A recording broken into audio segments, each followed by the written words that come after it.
All right, we are live. Hello, everyone, and welcome to a brand new episode of the Pastrami Nation Podcast. I'm Kevin, and joining me today, as usual, co-founder of Pastrami Nation himself, Mr. Jason Smith. How you doing today, sir?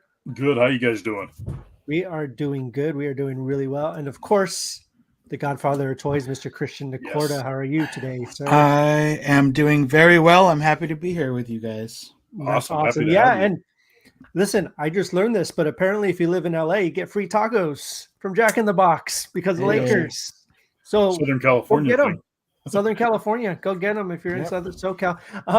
Thank you guys for joining us. Thank you guys for checking us out. As usual, wherever you're watching this, make sure to hit that like and subscribe button, leave comments, talk to us. We love to communicate with you guys. Also, if you sharing it helps us out a lot, gets us in front of more eyes and more people. So today's episode is going to be awesome because we're talking about what is arguably one of probably in my opinion, I would be comfortable saying that it's the best trilogy in the MCU. Oh, yeah. But Easily.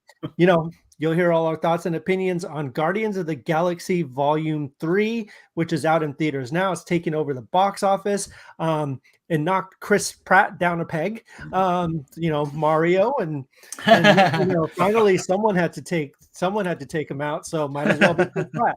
Chris Pratt, good down Chris Pratt. So Exactly. it's good to see, though. It's good to see that Chris Pratt is the king of the box office, and he's this could be two of the biggest movies of the year. I know we still have a lot of movies coming out, but these things are juggernauts, especially Mario. Mario has just been destroying everything. So we will be talking about Guardians of the Galaxy Volume 3. We'll start out kind of giving general reactions and general thoughts to it. And then as we get a little bit later into the show, we'll get into spoilers. We'll give you guys fair warning, let you guys know when they're coming so we can actually talk about those. And if you guys haven't seen it yet, go watch it and come back and then finish the show. If you have seen it, please welcome to join in. You're more than welcome to join in on the conversation. Let us know what you guys thought. Let us know what you guys think. And what's up, Arturo? How's it going? Jason Bean, how you doing, man? Hey. Haven't seen you in a little bit, I feel like. I haven't seen that guy in a while. Yeah, right? But it's nice to see you. Before we get started with Guardians of the Galaxy 3 talk, I do have to say, just as a reminder to everyone out there, Zelda Tears of the Kingdom comes out this Friday. It's a sequel Holy to Breath crap. of the Wild. Nice. I am so excited for it.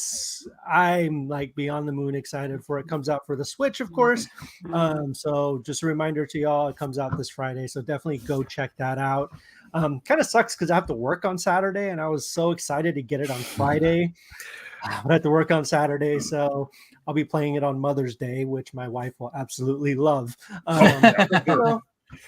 Hey, you got to do what you got to do. But They're not doing like a Thursday night release out there. What's that? They're not doing a Thursday night release. Well, they probably are. They probably are. But I got to work on Friday too. So My brother mentioned something about that. He's like, "Hey, can you take me to GameStop late on Thursday?" Dude, yeah, they're probably doing a whole thing, which is. I mean, it's a big, it's a brand new Zelda title. Those guys, I mean, they're huge. I like Breath those of the events Wild. too. When What's that? I like that when you see all those people lined up for the new game. It's so great. It's so much fun too. It adds to I think the last game I actually did that with. Don't laugh. It was one of the last Guitar Heroes that they came out with because I was with my brothers and they really wanted it. We wanted to go home and play it so bad, so we got home at 1 o'clock in the morning. Nice. Just played Guitar Hero till 3 or 4 in the morning. It was a lot of fun. Jason, what was your last midnight release video game? Oh my god, mine had to be the latest Mortal Kombat. Okay, yeah. I'm a big. It was 10 or something or 11. 11, yes. Yeah, it was the newest one because I hadn't done one in a long time. Like the last one I did before that was Battlefront, which I absolutely love Battlefront games. Right. Dude, I can't do midnight stuff anymore. I'm just at that age, right? I can't. I'm in. I had more free time back then. Yeah. More free time and less responsibility. more free time, and you can go watch midnight showings of movies when they would come out. Like those were always super fun. Well, now they do them at 5 and 6 and 7, Yeah. so you don't have to wait. Yeah, there you go. That works. Or you just download it at home. You could do that also. Yeah. Takes the theater experience away, though. Yeah. It really does. It really does. But yeah, so definitely go check that game out. It comes out this weekend. Again, I'm super excited for it. We'll definitely let you guys know what we think on Pastrami Nation once it comes out, once we're able to play it. Definitely give some impressions. So guys, let's get started, man. Like, let's talk about Guardians of the Galaxy Volume 3, Yes. the final ride for this group of galactic heroes. So first, without spoiling anything, Jason, what are your initial thoughts on Guardians of the Galaxy 3? Like, where does it kind of stand in your whole thing of, let's say the MCU as a whole? Are you, how does it fit in there? You don't actually have to rank it, but like, where does it fit in there? And then what do you think about it as a whole? I would say it's easily my top 3. Like, I'm still juggling. Cool. But that was like, it was good. It was well put together. The comedic value, like Drax was just hilarious. Are we still pretending to be mad? I love that. I was like, man, it's such a good movie, and like tearjerker as well. We'll wait till we get to the spoilers for that. Yeah, absolutely. Christian? I loved it. I loved it through and through. I thought it was just really. I don't really know where my expectations were walking in. I think for like a Guardians movie, my expectations were already obviously elevated. I'm a James Gunn fan. I think for an MCU movie, it was a little bit lower just because of the movies that have been releasing lately. I'm not a big Quantumanium fan, but yeah, I was just really, really happy with it. I kind of just love, like, you can see how much James loves these characters and how much everybody involved loves these characters. That I also think, like, the fact that what we're seeing now on social media is all this praise and love for Chris Pratt, considering where he's kind of been standing socially, says a lot about, I think, this movie. But it's also, just like back to back Mario and then this. So good for Chris. I'm happy for him. I'm glad that people are celebrating him again. So that's really cool. But yeah, some real standout stuff. Super emotional. If you're a Guardians fan, this is I definitely don't miss it. So Absolutely. Yeah. No, for sure. So yeah, I'm so, as you guys know, I posted on Facebook my initial reactions walking out of it. I was very lukewarm on it because a lot of things just felt off to me. Like, none of it really kind of clicked for me. Like, I enjoyed it while I was watching it, but as I was walking out, I was like, wait, it wasn't what I was hoping, right? Expectations didn't meet. My expectations were super high, right? But the same as you, Christian, my expectations MCU wise weren't high, but as far as the story goes and these characters and things like that, I wasn't sure what to expect, but I think I put my expectations too high. Walking out of it, I was really lukewarm. I liked it a lot, but I wasn't sure how I really felt about it. I literally thought about it. We watched it Saturday. I thought about it all day Saturday. Like, Saturday was the only thing I thought about. Like, literally Sunday, like, I was having conversations with people about it. I was like thinking about it. I was really kind of digging my thoughts. And I realized yesterday, like, just how great it was. Like, how I think a lot of it was, a lot of the emotions were coming so fast and hard that I wasn't able to process it right away because it's so layered, right? You have all these different layers of things going on that after it all happens, it's kind of like leaves you in the kind of this shock, kind of dazed phase a little bit. And you're like, what just happened? Like, this doesn't make any sense. Like, why am I going through this? But then, like, you think about it and it was like, wow, like, yeah, like it all just fell into place, like just kind of fell exactly where it needed to fall. And so, yeah, I'm now, as of yesterday, I was like, okay, I love this movie. Like, this movie is easily, I did say in my post that even though I liked it, didn't love it, but it was still my favorite movie since Endgame that the MCU has done. And I still stick to that 100%. And even more so now after thinking about it, after walking away from it a little bit, having some time away from it, has helped me appreciate it more. Easily, I had one of my friends say, "Hey, like even more so than No Way Home." And I was like, yeah, like personally for me at least, like these characters, I've been invested more so in the MCU as I have been for like Tom Holland's Spider-Man or whatever, right?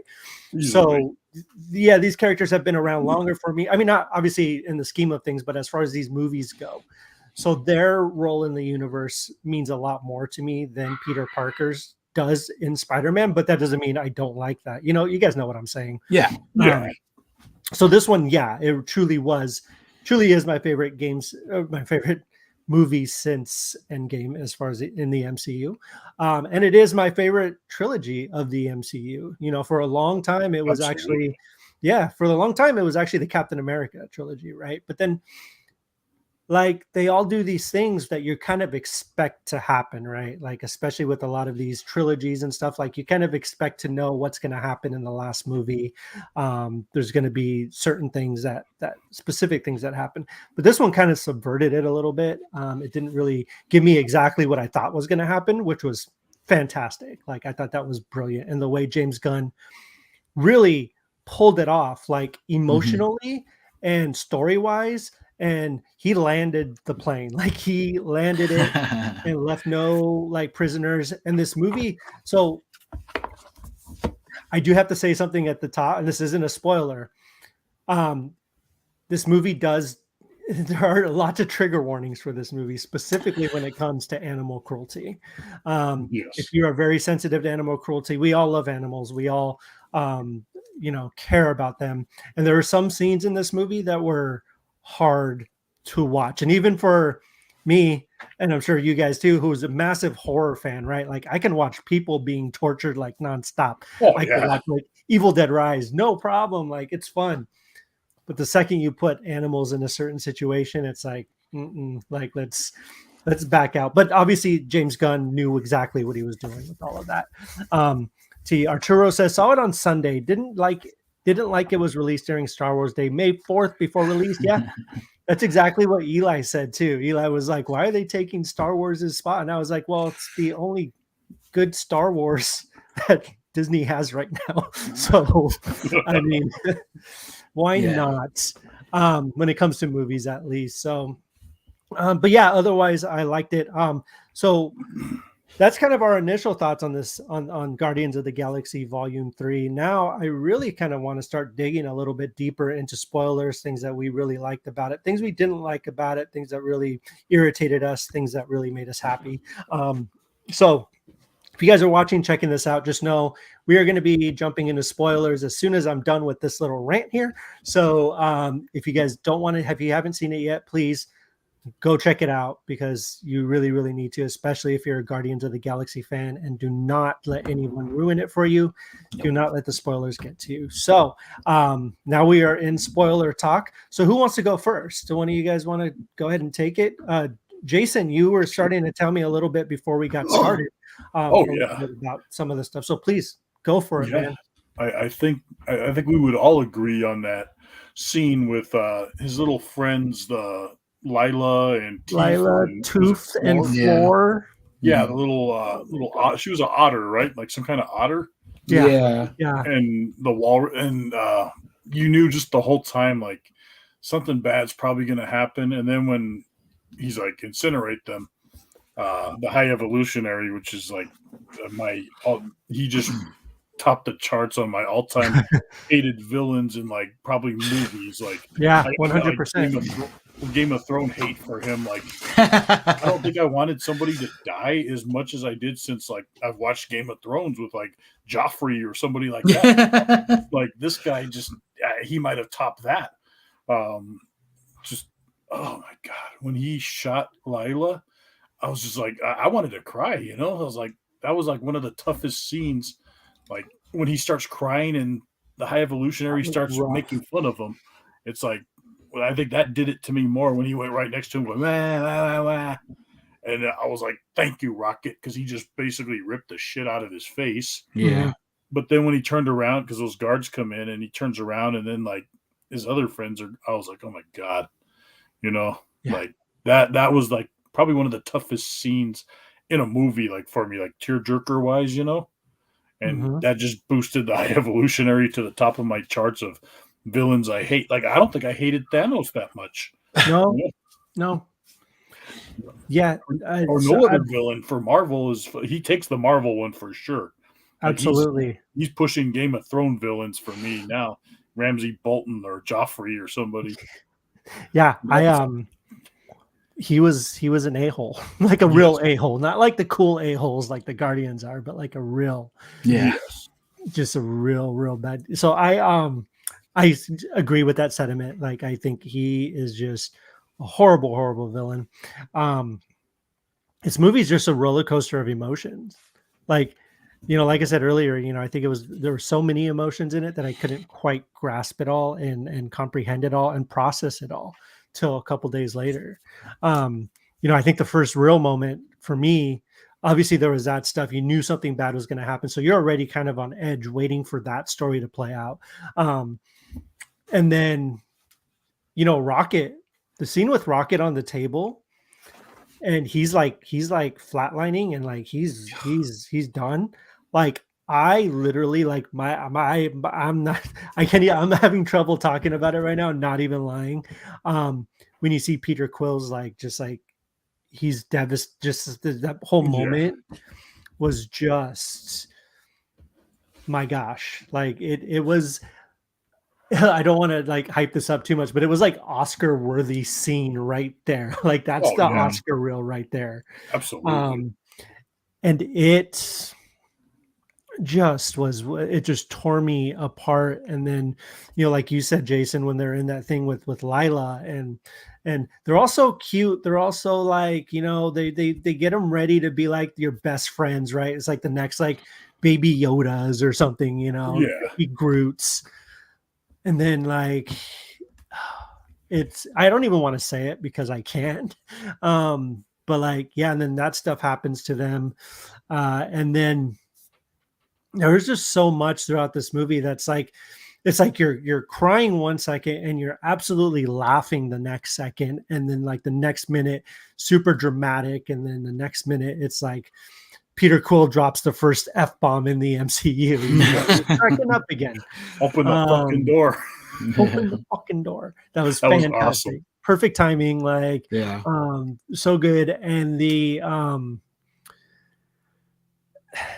there's so much even when so Christian, I want you to go ahead. Actually, why don't you go first before I really kind of talk about the ending a little bit more? I really loved it. It was super emotional. I think yes, I think if anything, if you know me, the thing that like triggers my emotions in movies is dog stuff, or just animal stuff, pet stuff. Like, that gets me first and foremost, and then like father-son stuff always gets me. Like, I can't watch, like, I've never finished Marley and Me. I never will. Oh no! Dude, it's you don't even need to. I'll tell you what happens. The dog just runs. They live forever, and they have perfect. Okay, then that's good together, and like it's all happy. Like, never watched. You don't need to finish it. I just spoiled it for you. Sorry, man. No, it's okay. It puts you don't need to watch it. Puts Stay away from the Dog's Journey with Josh Gad also. Oh yeah, I'm sure that has a happy ending. Oh yeah, steer clear of that one. So yes, it's very real if you get triggered by like any kind of animal stuff.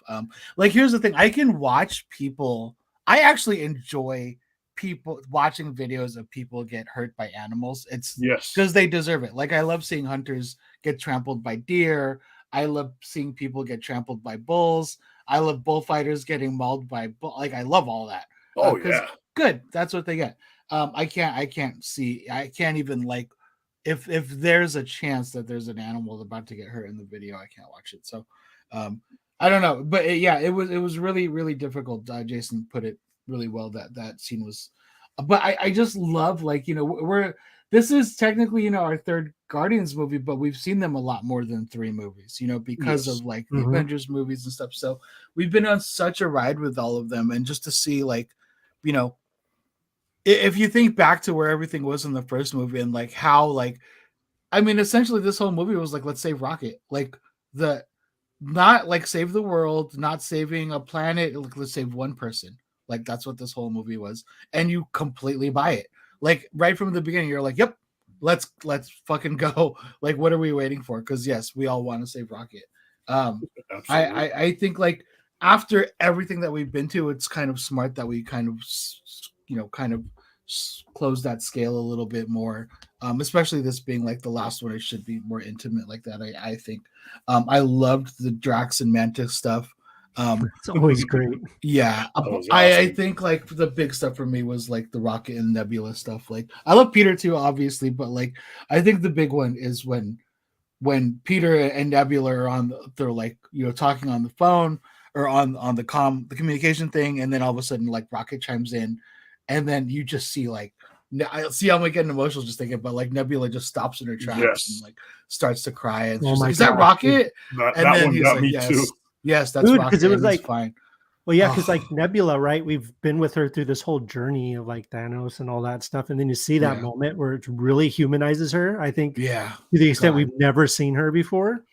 I think Nebula has maybe one of the best arcs in the MCU. Like my God, from where she came from, all that she's been, all that she's sacrificed, and all that she's become. Like I love Nebula, so much fun. So I'm really happy with it. I'm sad to see it end, but it's such a beautiful ending.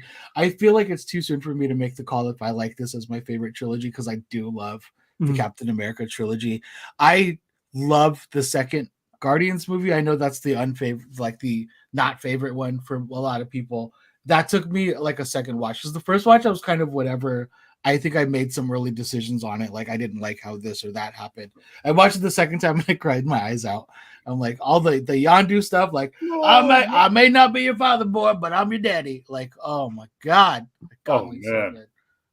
So there's something that James can do with just like dick joke and inappropriate stuff and just ridiculousness and then heart, just emotion, like cry. Like I don't know how he does it. He's such an amazing writer. So I was really, really, really happy with it. Even that scene with Yondu where Kraglin sees him, like oh God, I was like, wow. Yeah. That and I also thought the Cosmo stuff was great. Yes. The bad dog thing. I thought that was hilarious. Like, perfect. Yeah. Who is that chick? Bad dog. So what's that? It was the girl from She's Borat, from Borat too. Borat too. Yes. Yeah, so funny. Right. So I knew that voice. I should have looked it up. Oh my god. Yeah. He's fantastic. I think one thing that I would say has kind of worked against it a little bit for me, I think, was the marketing of it. I feel like they showed, if you watched any of the trailers, like you got all of the jokes, you got all the good, like all the juicy, meaty stuff. I felt like they opened the effing door scene. Like that was released as a clip before the movie came out. And I stupidly, because I thought it was a trailer, like, because they played it off as like a trailer. But yeah, so that was all kind of ruined. So like it didn't have that shot factor. Arturo, Borat 2 is one of the funniest things I've ever seen in my life. It's so both of those movies I love. Oh my gosh. Yeah. What's that, Christian? I'm just a fan of Sacha Baron Cohen from the Ali G days back on HBO. Like I laughed. I wasn't expecting to like it as much, and then it dropped on Amazon Prime because it was made.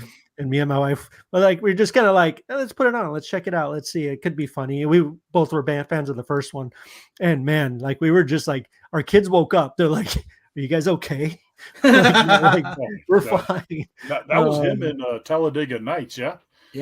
That was where they're like, they did their shake and bake, and they're all, that just happened. He's like, I thought it was epilepsy. Yeah. Yep, that's him. He's a genius. I just rewatched Les Mis too. That's also him. And that's right. But yeah, so like Cosmo stuff was fantastic. So what do you guys think about where they ended, right? Like, because I think it's a kind of a bittersweet ending, but I also think it's a very happy ending, right? Like everyone's where they finally belong. I love, the scene with Nebula and Drax, and she's like, "You were never meant to be a destroyer. You just wanted to be a dad." Like that, like, my God. Like it's that's all he wanted, like the whole time. It all started because his family was killed by Ronin, and this is where his journey ends up. He's basically a galactic dad now of like tons of genetically engineered kids, I thought that was fantastic. I thought that, Rocket kind of really finding his family, he's had a family the whole time, but really realizing like when they started playing like Florence and the Machine, like I was just like a perfect song. Dog Days Are Over. Like everything was finally back to where it should be. We have Mantis is going off on her little journey. Hello Disney Plus show, I'm sure, which I'd be okay with. And then Peter is back on Earth. He's when back he saw on his Earth. grandfather, that was also kind of one of those scenes, Yeah, that it just was. gets you. Yeah, I thought that was a very touching scene. I thought that was great because obviously we hadn't seen his grandfather since the very beginning of the first one. And I also want to give credit to James Gunn. Not that he needs me to tell him how amazing of a filmmaker he is, but I think this is the trilogy, the only set of movies, the only trilogy I can think of where all the way through the music is as much of a character as the characters in the movie, like as the story. Like there's a scene in this one where they play "Come and Get Your Love" again. It was like towards the end, I think, when Rocket was classic, going through. Yeah, like we all know where that's from, right? Like it's such an integral part. They even did it in Endgame, right? When the second you hear that song playing, you're like, oh, like Star-Lord's coming or something, like that scene. And it's such an iconic thing associated with that scene now. But there's so many, throughout the whole franchise that's, you hear that song and it's changed the how I see them now, just because I'm a nerd like that. And every time I think of certain songs, and even like Mr. Blue Sky, like I can't think of that without thinking of Volume 2. And like I love how he also integrated more modern music into, especially like Florence and the Machine, right? I think that's probably the nearest to today's time that they've used in the movie. But I thought it was a good like way to kind of send them off, like they're looking towards the future now, no longer the past, because a lot of Peter Quill's songs were older classic rock stuff, but now they're moving on into the future, into their own thing. So Florence and the Machine, songs like that, Beastie Boys stuff. Beastie Boys, that was awesome. Dude. No Sleep Till Brooklyn. That whole scene was incredible. The hallway fight. Yep. Yeah, that was great.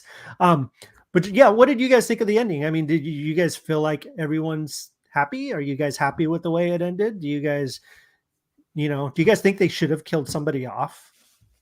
I kept thinking it was gonna happen. Like I was waiting for it. I was like, oh, like I thought maybe first when Drax got that hole shot through him when they were on that like planet, and I was thinking to myself, please don't let it be Rocket, please. But it kept looking like maybe it's gonna be Rocket, And then I'm so glad that none of them died because I went and saw it with my brother that night, and he agreed the same things. Like I'm so glad none of the Guardians died. Like, I mean, who died? Like what? Adam Warlock's mom, and secondary characters like that. Yeah, that poor Paris Hilton character died. Oh my God, Warlock! I can't unsee that kid from We're the Millers. Like I can't take him as serious as like I should, because like he just looks like that kid too much from We're the Millers. Do you guys remember back like years ago? He was actually originally going to be attached to play Pennywise. Yes, he looks like him though. He still looks like him. But he had to drop out due to scheduling conflicts or something. So that's when they got. So Brendan says no. Not sure exactly what he's referring to. Any Avengers movie. Serena, I think. Hi Serena, how's it going? Thank you for watching. I think seeing Rocket's friends being that was absolutely horrible, and I think that's all they needed, right? I mean, they didn't even need that, but they put it in there. But no, I completely agree. Like that is all you need to really get that any kind of emotion out of you. Guardians of the Galaxy 3 is better than any Avengers movie. That's what? Big words. I think emotionally, and I feel like story-wise, like the Avengers movies are great, but I kind of see where kind of a more smaller personal story, emotionally based story would definitely be better than like an Avengers movie, right? Because that's the whole point of an Avengers movie. Like you just want to see like Hulk smash stuff, right? Like, I mean, that's kind of, you want to see the team come together and stuff. But Christian, What did you think about the ending? Also, just to touch on what Brandon was talking about, I think like the thing that makes the Avengers movie so exciting and so much fun is also like its biggest downfall. I think it's just, it's big, it's bombastic, it's supposed to be like, that's what people come to the theaters for. But Infinity War is probably the closest you can get to like an emotional Avengers movie, right? And like all they can really do is just kind of kill people. But I don't know. I'm sure like that you could do a really emotional Avengers movie, but I think like, you got to take the stakes down a little bit maybe and make it more personal. But yeah, no, I like the ending. I also was just like, it was a little stressful. I think we all walked into this expecting somebody to die. I think there's 100%. Probably bets on like Rocket, Drax, or Peter dying in this movie. There was a moment where I thought Nebula was going to bite it. So. Yes. Oh my gosh! Yeah, like all of them had their moments where like something was good. I thought Nebula, and then like again, folks, we're in spoilers. If you guys didn't know that already, sorry. We've warned you guys already. But the scene with Peter at the end, like I thought he was done for. I was expecting Rocket, right? Going into it, I was like, okay, this could be Rocket's story. I'm glad they didn't do it. But then like you see that happen to Peter. And then the theater was just like dead silence, right? I kind of whispered in my wife's ear. I was like, no, they cannot do this. I love what this movie had to say about moving on. James Gunn could have easily tried to retcon the Gamora stuff, but instead he used it to tell the story about moving on. Exactly. Yeah. Like there could have been more of that. Like, will they, won't they, like kind of back and forth with them, stuff like that, which there kind of was. But they didn't even dive into that as much. Like I think I mentioned that the other day. Like there's a point where like Peter is just like, you suck, dude. Like, yeah. And like, even like wasn't trying, cause he knew like, this isn't the same person I was trying to like, that I fell in love with. And like, he just was like, there's a point where like, she kind of like touches his arm and he's like, get off me. Like he does that. Like, and he's just like, why don't you just stay here on the ship? Like little things like that. I really love that. Like, it also shows growth in Peter. Cause that's difficult, man. I mean, put myself in that same position. I would try to look past it. I'm like, oh, she just doesn't know yet. Like, I don't know. I thought that was really, really cool. So absolutely. Yeah. So what do you guys think? So let's talk about end credit scenes a little bit, since we're really getting into it. The first end credit scene, yeah, look how happy this Gamora is with it. Yeah, she looked like when she got back on that ship, like she was so happy, and that good for her. Like everyone had their happy ending in this movie, and I thought that was fantastic. She was getting hugs from some of those Ravagers. Yeah, absolutely. Like she was happy to be home, which is great. So the first end credit scene, we get a new kind group of Guardians of the Galaxy, right? Like we get, well, actually, let's talk about Adam Warlock real quick. We didn't really touch on Adam Warlock. So I've made this, everyone kind of knows about, I don't know much about the character. I don't know. So in the comics, at least, are you guys pretty big on Adam Warlock lore? Do you guys know much about the character? Are you guys aware of who he is, and how did they treat him in the movie compared to how he is in the comics? I feel like he's more grown up in the comics, whereas they kind of made him boyish in here. I remember the first time my first experience with them was the Marvel Universe Series 3 cards. It was that gold guy, and then all of a sudden I started reading like Infinity War comics, and I was like, this guy's pretty cool, And back then Drax was this big like green guy with a cape, and I don't know. I think it does it for me. The actor that plays Warlock, because I thought he was fantastic. I thought the character was great. I had a lot of fun with him. Yeah, a good character. Just that face. I keep seeing that kid from We're the Millers. I mean, I think he was great for what it was. I think like that's my one complaint. My big complaint about the movie was like Adam. He obviously not obviously, but to me he feels like oh shit, I forgot we introduced him at the end. Yeah, that was, and like he's kind of like a huge part of the Infinity War saga. Obviously, you can't go back and put him into it. You know what I mean? They didn't introduce him to the MCU in time. But yeah, he was a really, really big part. He was also pretty epic in the comics, and he's kind of played for a joke on here. But it doesn't really bother me. Like I'm not married to the character. It's just kind of like, again, going back to Iron Man 3, like people were so upset about Mandarin, and I'm like, I'm sorry, I didn't know there were so many goddamn Mandarin fans, diehard Mandarin fans that give a shit. Like Yeah, Who cares? It was so much 100%. fun. Like Yeah. just like this, I think Adam Warlock was a lot of fun. You know what I Absolutely. mean? And like also like there's no point in making him like, you know, I immediately I was like, that's why they cast this dude. Whatever his name was. Yeah, he was fantastic. Yeah, he was Will Poulter. Will Poulter, yeah. Correct, right? Yeah. Yeah. So you guys think about this about that scene? Do you guys think that there's a possibility that we might see more of that group show up anywhere? Like, I mean, I don't particularly think they're going to have their own movie, but I do think it's possible that they're going to show up in other little cosmic adventures, right? Like they could come visit Peter on Earth or something, like, you know what I mean? Like they could do something. Disney Plus. They show up on Disney Plus. Yeah. So we have Rocket, Adam Warlock, Cosmo, Kraglin, and I don't know who the little girl was. She's a major character. My brother said she grows up to be somebody. Oh, okay. Yeah. Quasar. Cool. She grows up to be the Lady Quasar, because Quasar was always this blonde dude. Like, he had that like 70s boy haircut. Yeah. Absolutely. Yes, more individual adventures. I think that would be really cool. And then let's talk about the very end credit scene, which seemed really kind of confusing to me. We see Peter eating breakfast with his grandpa, and they're talking about Peter's the girl looks like she show up in the Marvel. I'd be totally down with that. The Marvels. I think the Marvels looks like a lot of fun. I'm so excited for that. It's Kang, baby.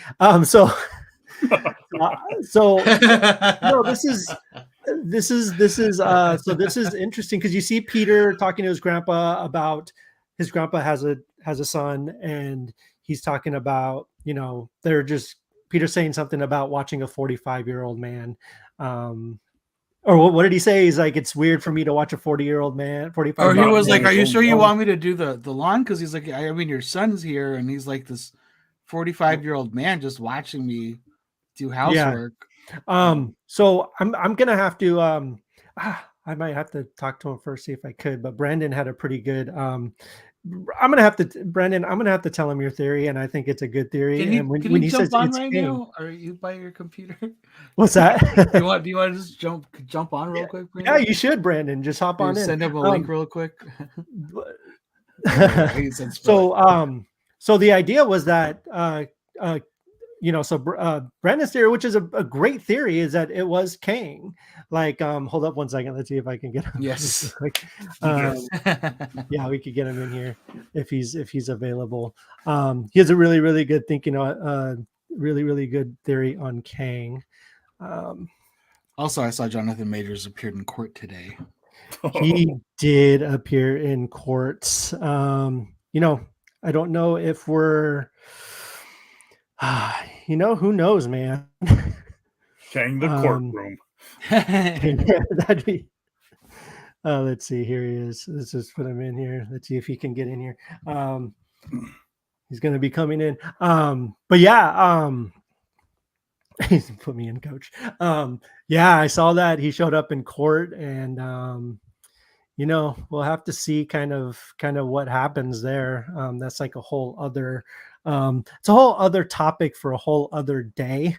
But it is interesting how Quantumania, especially, like, he's all over that movie, right? Like, he's like, literally the end credits is just him, right? Like, multi-variants of him. Marvel's banking on him. The next Avengers movie is the Kang Dynasty. Like, they're super banking. Like, and now, like, I think they're just like, what are we supposed to do? It's like that, and then the writer's strike and like everything. Dude, the writer's strike. So yeah, just a little bit about that real quick before we get Brandon in here. Blade's been pushed back. Blade's been postponed. I heard that a lot of picketers have prevented the production of Daredevil Born Again from continuing. Brandon, here he is. Let's get him here real quick. Brandon, what's up? Hey, what's up, guys? Hey, how you doing? What's going on, man? Nice to see you. Hey, you're catching me at the Popeyes drive-through. Oh, man. There we go. Yeah, I'm in the Popeyes drive-through and was listening to the show and said, I appreciate that, man. You're just drop your theory. Louisiana fast is taking a little too long. Okay, I don't have great service here, so hopefully you guys can hear You're me. good. So here's my theory on that that final sequence. I thought it was so odd. There's no punchline. There's no continuation of anything. It's just Peter sitting there eating cereal with his grandpa. And I'm sitting there thinking, he starts referencing his grandfather's wife's son, who is like, as he said, like a 45-year-old guy, which could mean anything for Peter, right? Right, absolutely. He's just sitting there watching me. Now, I'm not saying that because his grandfather's wife is black that her son must be black. However, right. I think that it was actually supposed to be Jonathan Majors walks into that scene at some point. But due to everything, They cut that scene short and they fade to white and to deal with the casting later. I think the scene makes no sense now, but will make sense when we come back and meet up with Star-Lord again. I love it. I mean, they did make a point. Peter, like when he rings a doorbell and she comes to the door, they make a point to point out that she's black. Like he's like, "Oh, right. I think I'm at the wrong house." He's like, "I'm looking for blah blah." Like then he says his grandpa's name, But I did see somebody pointed it out on TikTok that like it's not like they newly. So they're actually his grandpa and his wife are in the second movie for like a split second. When they showed like the destruction of Earth, you see the grandpa and his wife in a car. Okay. Like really, really quick. So like this has kind of been a thing. So I don't know, man. I kind of with Brandon on that. I like that. That seems like super plausible. So exactly. I think it's a really, really good like there, and it makes a lot of sense too. I think that would be fantastic. I mean, well, obviously we'll see how that goes. Who knows the kind of stuff that Marvel's going to have to do now to kind of jump through those hoops and everything. They're going to hire Will Smith to replace Jonathan Majors. I'm just kidding. Oh man. But yeah. Well, thank you, Brandon, for showing up for joining us for. Yeah, glad I could be here. I'm glad you guys brought me in. It was quick. It was quick, but if I can just chime in real quick. Please do, Guardians man. of the Galaxy Volume 3. Easily a top 5 MCU movie. Mm-hmm. Like I said in the chat, beats every Avengers movie. Handily beats Infinity War, which Christian mentioned. Can I throw out my top 5 before I go? Please. Sure. All right. 5, I've got Guardians of the Galaxy 1. 4, I've got Guardians of the Galaxy 3. 3, I've got Iron Man 3. 2, Captain America First Avenger. And my absolute golden child, Guardians of the Galaxy 2 at number 1. Yes. Wow. All right. Good. I'm That's out. a good list. Cool, man. Thank you for coming, man. Take care. Cool. Yeah, that was awesome. That was a lot of fun. Yeah. So just real quick, I mean, haven't really put, that much thought into it lately, but would you guys have a top 5? Like if you had to pick a top 5, Jason, you said it's definitely top 3. That's a tough one. I think we can do it. Christian, do you have one? Yeah, I'm ready to go. Okay, go for it. Me first? I'll go first. Yeah, go first. Go for it. And I'm gonna do it in reverse. So I'm gonna start at number 1. I think my number 1 is still Winter Soldier. I absolutely still love that movie. Like they're all different feels. I just love like the kind of 70s spy thriller of it. Number 2 is Ragnarok. I adore that movie. That movie is just so much fun. I can watch that over and over again. Number 3 is Guardians 1 for me. I love that first movie. 4, probably the first Iron Man. And then 5, I would put Guardians 3. That's my top 5. So I'll just right now. Absolutely. Jason, you got yours ready? Yeah, I think so. It's tough. It really is tough. I'll go number 5, which I really loved, was the Shang-Chi. I thought that was a great movie, and I love Awkwafina. Like she just like, damn, like your name's Michael and you're calling yourself Michael. Like that movie just did it for me. Like number 4 has got to be Guardians of the Galaxy 1. Great movie. Like that kind of just set the bar, What am I at? Number 3? Number 3 for me, it's got to be Winter Soldier also. Like Winter Soldier, just that scene was scary when he just comes along and like when he first showed up, and you thought Black Widow was going to get killed and everything. Number 2. Oh my god. And it's tough, man. It's tough. It's really tough. I'm going to go ahead and say Infinity Endgame is number 2 and Guardians 3 is number 1 for me. Like, wow. That movie just kind of like, it did it for me. Like, and I really want action figures of them in those different color spaceman suits. Oh, I'd love that. Dude, I absolutely need that. I love their new outfits, like that jacket. Like I want that jacket so bad. Yes. Oh, that yeah. jacket is incredible. So Arturo, real quick before I do mine, Arturo says number 5, Captain America: First Avenger. Number 4, The Avengers. Number 3, Guardians of the Galaxy Volume 1. Number 2, Captain America: Civil War. And number 1 is Avengers Endgame. That's a good list. Of course, Endgame is going to top a lot of people's lists. I have to. I'm with you, Christian. I think Winter Soldier is my top pick, like number 1. It kind of showed me that listen, it's not super deep, and after kind of upon different watches, it's still not like the best, but it's kind of the first MCU movie that showed me that it could be a little bit more than just superhero stuff, right? It had a little bit deeper story. It kind of delved a little bit deeper. Number 2 is the first Guardians of the Galaxy movie. I think the first Guardians of the Galaxy movie is for me personally introducing that group of heroes and getting them into the MCU. The soundtrack, everything, just their introduction into the world was absolutely perfect. And then we get Baby Groot out of it, right? Like at the very end, we get Baby Groot. Number 3 is actually Iron Man 3. I do absolutely adore Iron Man 3. I think it's Shane Black at his like the top of his game. I think the writing is on point. I think Tony Stark's story in that movie, it really is a Tony Stark movie, right? It's not an Iron Man movie. It's a Tony Stark story. And that's what I really, really liked about it. It really kind of brought him down to his bare essentials and broke him down kind of in a way we had never really seen before. So that's going to be my number 3.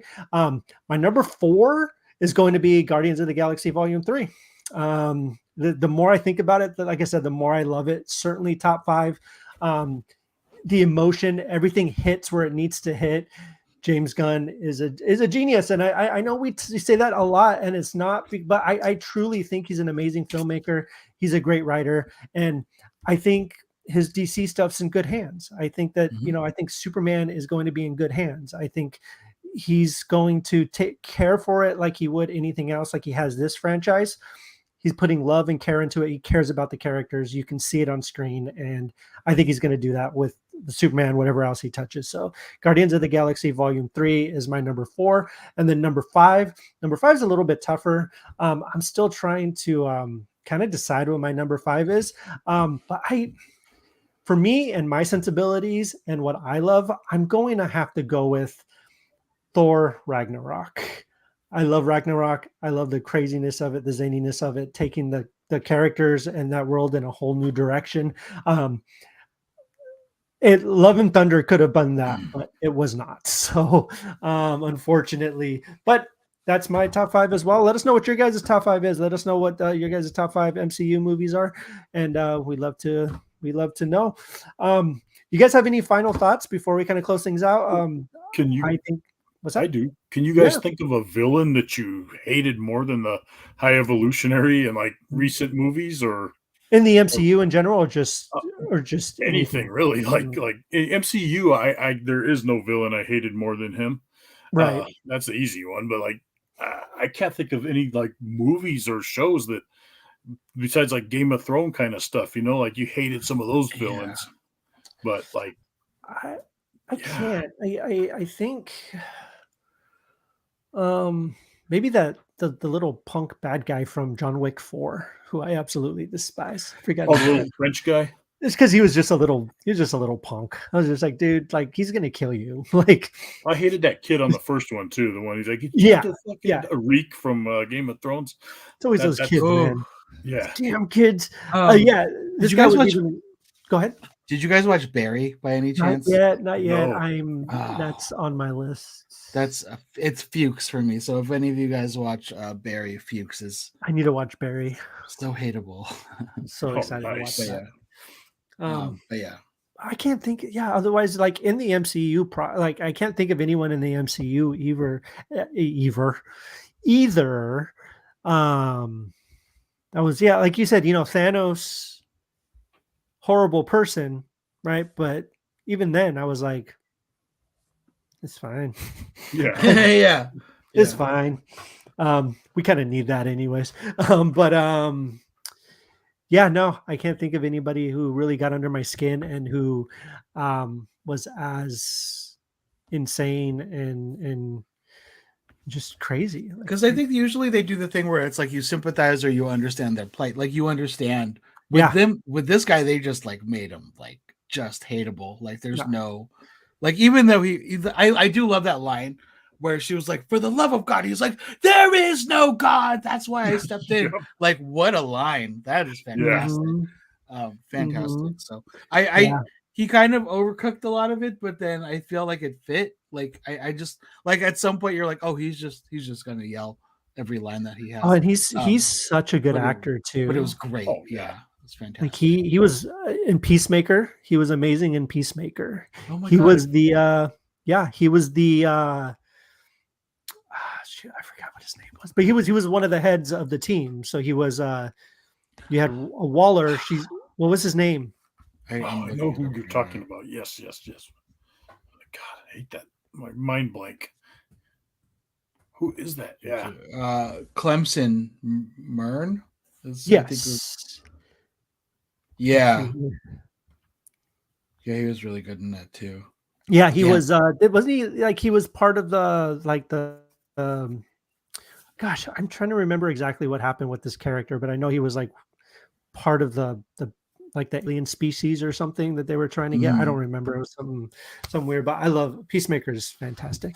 Yeah, I wish we could have a good Dr. Doom, though. Dr. Doom is like that. Yeah, you can understand him. Yeah, this guy, no redeeming factors. I feel like we're going to be getting it soon. So I think a lot of people are like, where the fuck are the X-Men? They've gotten the Fox stuff. Like, it's been what, like 5 years now, right? 2018. And I've always kind of just thought that they were going to be holding off on like kind of get through this. I always also thought that X-Men was kind of their thing that they had. They're like, okay, if anything ever goes bad, we can start doing X-Men stuff, and then we'll bring all of the fans back because everybody loves X-Men. So I think Dr. Doom, Fantastic Four kind of fall into that. There has been a lot of Fantastic Four talk lately. None of which I believe, but I don't know about Adam Driver or Margot Robbie. Ren Richards. Yeah, exactly. I like that. So, yeah, we'll see. But. Yeah, no, 100%. We'll see what happens. We'll still have to do. We should talk about Fantastic Four one of these days. Yeah, it'd be a lot of fun. Anyways, guys, I think that's it. Like, thank you guys for checking out the show. Thank you guys for chatting and hanging out and talking about Guardians of the Galaxy Volume 3. Thank you, Brandon, for popping up real quick. It's a fantastic theory. Really, really love that. Dr. Doom, in my opinion, is the greatest villain in any. He's terrifying. Like he's so good. He's such a great villain. That'd be a fun. Let's talk about our favorite villains. We should. We cast Fantastic Four a while back. Like Nolan sent us a thing to cast our own. That's what I was referring to. We need to go over. I don't think we never did the podcast, right? We need to do that. We talk about our fan casting and stuff. Now it's getting closer, though. We might actually be getting an actual casting pretty soon. We'll see how close we were. We'll see what happens with that. Venger is up there, Jason Bean says. I mean, dude, it was this time last year where we were like, dude, they're going to totally announce Fantastic Four at Comic-Con in San Diego. Yeah. A year later, still. Maybe this year. Yeah, or maybe this year. I'll be there. Right. There you go. That is awesome. Well, thank you guys for joining us. Thank you guys for checking out the show. As always, leave your comments, leave your reviews. Don't forget to like, subscribe, share. Really, really helps us out a lot. Join us every week, every Tuesday here live, 7:00. Talk about something new every week. Next week's going to be a brick therapy where we talk all about Lego. We got some, updates, some new sets coming out, stuff like that. We'll be talking about those. And don't forget to join uh, uh, I can't talk today, but I'm really, really trying. Don't forget to visit pastramination.com for your latest news, reviews, things like that. You can also find us on social media. You can find us on Facebook, Instagram, TikTok, Pinterest, all that fun stuff. You can find us online. Also, you can find me Kevin Hoskinson on Facebook, Twitter, TikTok, Instagram, all that fun stuff. Jason, where can they find you? MySpace top 8. Top 8, of course. And of course, Christian, where can they find you? All of the socials, Christian Nacorda, no space. You can find me Instagram, TikTok, Facebook. Find me. Yeah, go find them. And then, like I said, join us next week. We're going to be talking about cool Lego builds that I just broke. It's not broken. It's not broken. Okay. See, this isn't even Brick Therapy. And you guys got a sneak peek of what happens on Brick Therapy. Star-Lord didn't get killed, but the Star-Lord helmet just did. The Star-Lord helmet just did. And he's giving me. I love that helmet, and maybe this is a spoiler. It did not make an appearance in this last movie. Now that they actually put him in his costume from the comic, we did not get to see the full thing with the helmet. Did we not? Unfortunately. You're right. No, at no point does he he's not even wearing the little thing on his ear. So You're right. I didn't even think about that. Yeah. A lot of people are swapping the heads on their Marvel Legends with the older Star-Lord head. Yeah, I know. I might as well. I mean, Jason, you got the whole set, right? Mm-hmm. Yeah, the only thing I missed was Groot, and now that I want it, it's too late. Like, they're nowhere. I see them at GameStops a lot. I haven't gotten GameStop, Groot yet. okay. Yeah, the big one, right, with the wings. Yeah, that's the only one I didn't get. Yeah, I've seen a few of them at GameStops here and there. Okay, I'll check GameStop then. A little pricier, but GameStop prices. Right. There you go. I fixed them. I know that was super exciting for y'all to watch. Yeah, this guy right here, check him out. Like, this guy's awesome. It's the kind of stuff we talk about on Break Therapy. We got some other cool sets we'll be talking about. This guy's just so cool. It's like I'm wearing a Star-Lord helmet. I do kind of wish you could take it off, though. Like, I'm trying to figure out how to get it off just so I can put it on other things. Like, I want Groot. I think it'd be really cute. But I can't get them off the stand. It kind of sucks. Yeah, they're kind of attached to that base. Yeah, they really are. So anyways, that's the kind of talk you get on Brick Therapy. Thank you guys for joining us, and join us next week for a brand new episode. Also, there will be an audio version of this up within the next couple of weeks, so definitely check that out. Like, share, subscribe, all that fun stuff. All right, you guys. See you guys later. And whenever you're listening, have a good day, have a good night. Take care of yourselves and each other. Talk to you later, guys. Bye. Take care, guys.